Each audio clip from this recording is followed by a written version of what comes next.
So I'm just doing this really short video just for you, my beautiful Patreons. So I just uploaded a printable to the Patreon page. So everybody that is a part of Patreon, no matter what tier you have, you get the printables. Now I shared a little kind of like small story. Christmas is very special to me. It always has been. I grew up in an extremely scary place. And it was something about when my mom put up the Christmas tree that kind of like shifted the energy. Excuse the mess in the background. Those are that's my work for February, believe it or not. So anywho, so when we once my mom put up the tree and the lights were everywhere, it was almost like this positive aura was over our house. Like I wouldn't see any negative ghosts. I wouldn't it was just like the fear energy would have to leave. Like it could not be in there when the vibration of Christmas was occurring. So that's when I we all talk about Christmas for me. I know everybody has their own, views and stories, and it is always like a miraculous energy for me. Something like very beautiful. Now, this year's been rough.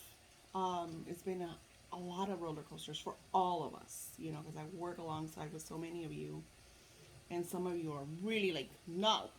What I'm going through is more like a health issue. It's not that bad, so I don't want to scare anybody thinking that I have like something crazy.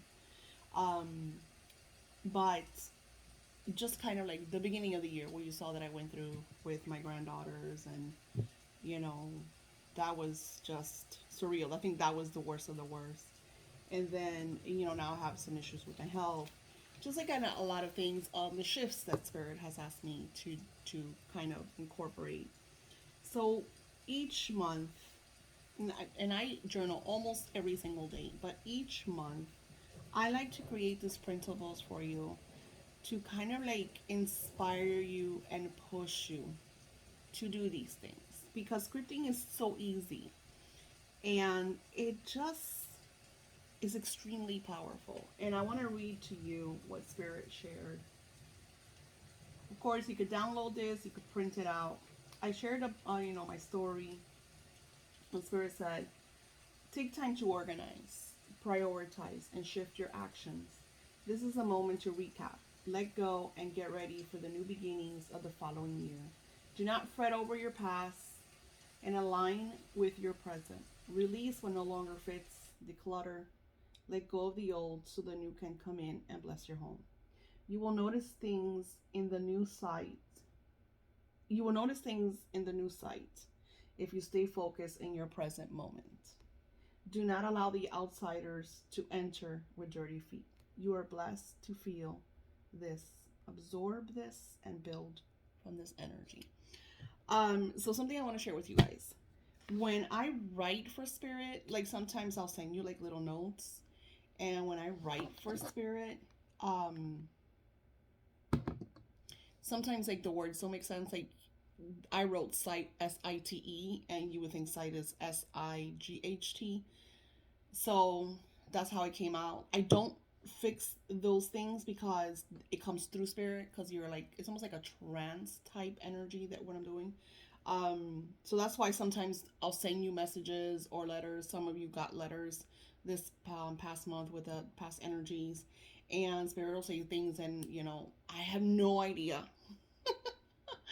Because some certain things will be just for you, and you have to kind of like allow it to flow. I mean, of course, you could message me, and if I could, hey, because I do have angels that I have an angel that speaks like Yoda. So, which I do that too. So maybe that's the reason why I do that, because I'm so connected with this angel. So the point of this, what I'm doing personally, is I'm, like I said, you see that mess back there. Those are all the things that I have been purchasing, um, going into the shop for the energy of Valentine's. And we're in December. You're thinking about, well, wow, but this is how I stay up to date, is because I'm always organizing. I'm always focusing on the things that I have to do. And I absolutely adore, I'm passionate about my work. So taking time each day to focus on you, on, what spirit wants you to know is don't fret over the past. Like I said, I'm going through issues. So are you. Everybody's going through like crazy issues. So don't fret over that and focus on the now, focus on the desires and intention. Because this new moon energy that we are in right now, this solar eclipse is a full solar eclipse, is going to emerge a lot of feelings. Like I've been going through a roller coaster of feelings. Like I was optimistic and giddy, and then I was like down and tired, maybe sentimental, in a version that I could have sobbed. So what I'm doing is taking time. Like today, I'm going to make me some chamomile tea with maybe some anise to kind of keep my energy and frequency higher. Um, but just allow yourself to go through the different energies, allow yourself to feel the things that you're feeling, and don't stop focusing on your intentions and desire. Because I find also that sometimes when darkness does try to creep in, that, we allow it. And you don't want to give it that energy and that power. You want to be able to be like, no, that's enough. So I wrote, take some time to script during this busy season. I know everybody's, stressed over gifts. Back in the day, we didn't really buy gifts. We used to hand make them. We used to bake and we used to create things. And I feel like we need to get back into that simplicity. Gifts should be something that come from the heart, not, huge price tags. I mean, don't get me wrong. If you could afford to buy amazing gifts or do things for someone, do it. Like that is awesome. But if you can't, you shouldn't like fret. I feel like, seeing the way children are acting, they feel like very entitled, and you have to get me the latest whatever gadget that costs whatever amount of money, and that should not be it. I remember when I was 14 years old, I was always very, accepting of the gifts that I did receive. And I remember my mom asked me, I was turning 12, maybe 11. I think it was 12. And my mother asked me, what do you want? Do you want a birthday party or do you want an Atari? And I remember I was like, forget the birthday party. I want an Atari. And I was so grateful. Like my mom did both, which I thought was super cool. I've never been into birthday parties. I think my parents like birthday parties for them. But it was just really nice that they did that for me.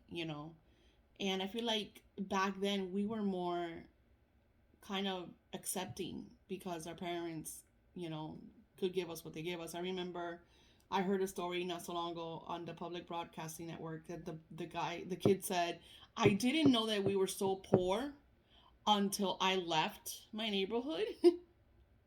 He was really smart, so he got like a scholarship to go to like a higher end school, and he had to like take like the subway or whatever to get there. And he didn't like, he freaked out when when he went to the school and everybody had, these clothes and these things, and they kind of like would point at him and stuff like that for not having those things. And he didn't like, he grew up in such a simple loving, he's like, and even, even at that time that you would think like I freaked out and I felt bad, and he says he didn't, because there was so much love in his home, and it was just, and he would look at his friends that had all of this, that, and the other, but the parents were never home because they were always working, or sometimes they weren't even, they would leave for, X amount of times and leave the kids alone. So they, the kids grew up without that love. And I feel like this is what the holiday season, if we were to, something that I read in the Christmas box, which I recommend everybody and their moms to read that book. That book is my favorite book.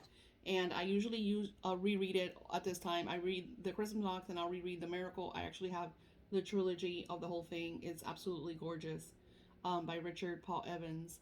Is, they asked him in the Christmas box, what was Jesus's first gift? And I remember he didn't know. He was like joking about it or whatever. He thought he was funny. And the lady got upset because, I'm not going to tell you the whole story. But the first gift that Jesus received was love. And love is what is real.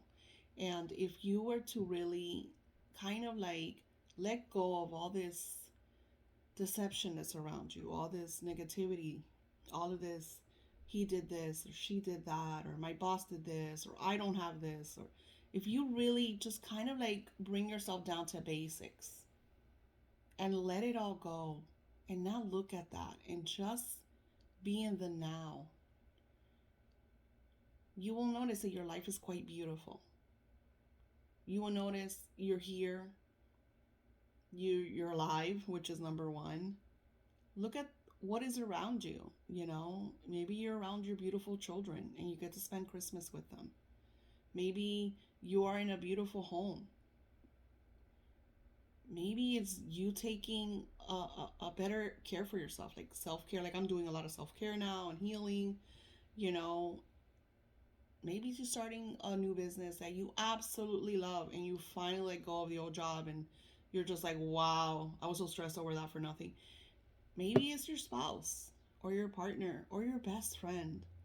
Maybe it's that book that you're about to read that just makes you happy. Whatever it is, no matter what it is. I remember, I think it was George Vitale that said that he was, when he started, he was like super homeless.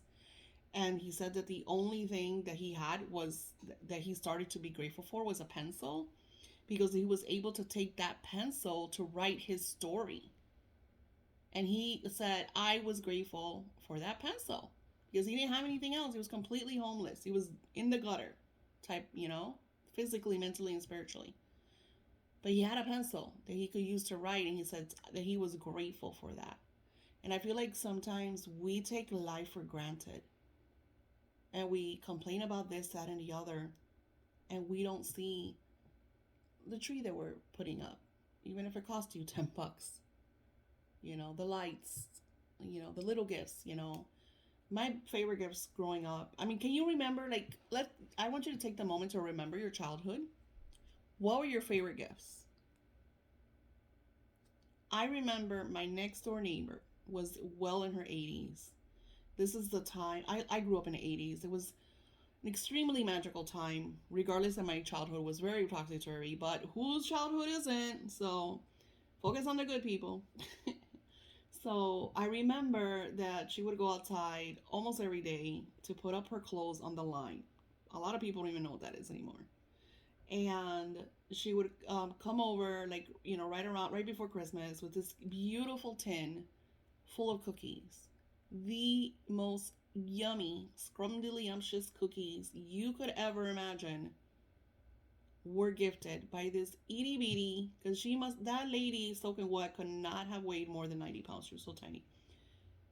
And I was just like, you could feel the love from those cookies, from the little tin can. I mean, like, these are like things that I remember. I remember spending time with